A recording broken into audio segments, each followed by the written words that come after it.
एकदम धेरै फेरि गाडी पनि नहुँदो रहेछ।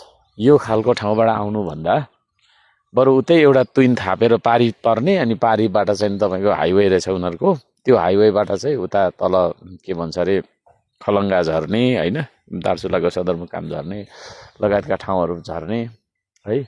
अनि बजार त्यता परेकोले अब के सबै कुरा किनमेल गर्नु पनि उतै जानुपर्ने। त्यसो भएको कारणले यो बाटो भन्दा बरु तुइन थापेर जोखिम मोलेर उता जानु चाहिँ उनीहरूलाई चाहिँ राम्रो लाग्दो रहेछ होइन। समय पनि बच्ने, खर्च पनि बच्ने, त्यसले गर्दाखेरि त्यो खालको गर्दो रहेछन्। र त्यो तुइनलाई चाहिँ तपाईँको चाहिँ विस्थापन गर्नलाई हामी आएको हो। आउँदाखेरि चाहिँ अब त्यही हो, अब यहाँ के अरे सिमानाको कुरा के को कुरा यो मिलाउनु पर्ने भन्ने कुरा छ। र अहिले हामीले जहाँनिर चाहिँ नि पुल थाप्दैछौँ त्यहाँनिर पनि तपाईँको चाहिँ जोखिम ठुलो भएको कारणले गर्दाखेरि जुन खालको मान्छेले यहाँनिर खल्ला पिटिरहेछन् त्यो खालको स्थिति होइन।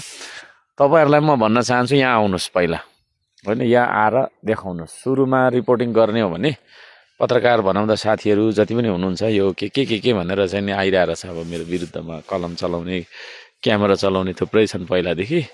ती साथीहरूलाई म भन्न चाहन्छु तपाईँहरू यहाँ आएर फिल्डबाट रिपोर्टिङ गर्नु।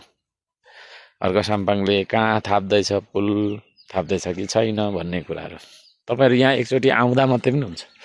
अब पुलसुल त थाप्नु तपाईँहरू के सक्नुहुन्थ्यो र एकचोटि आएर देखाउनु न। म नेपाल सरकारलाई पनि चुनौती नै दिन्छु, यहाँ आएर देखाउनु, दुम्लिङमा आएर देखाउनु होइन। मन्त्रीहरूले यहाँ आएर देखाउनु है। उयो डाँडादेखि उता नेट पनि लाग्दैन, त्यो खालको स्थिति छ।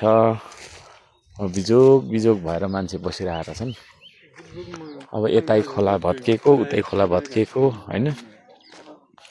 अनि खोलाको बिचमा एउटा टापु जस्तो पारी जाउँ महाकालीले छेक्ने, वारिपट्टि तरौँ खोलाले छेक्ने, पारिपट्टि पनि खोलाले छेक्ने, यस्तो खालको गाउँ पनि देखियो होइन।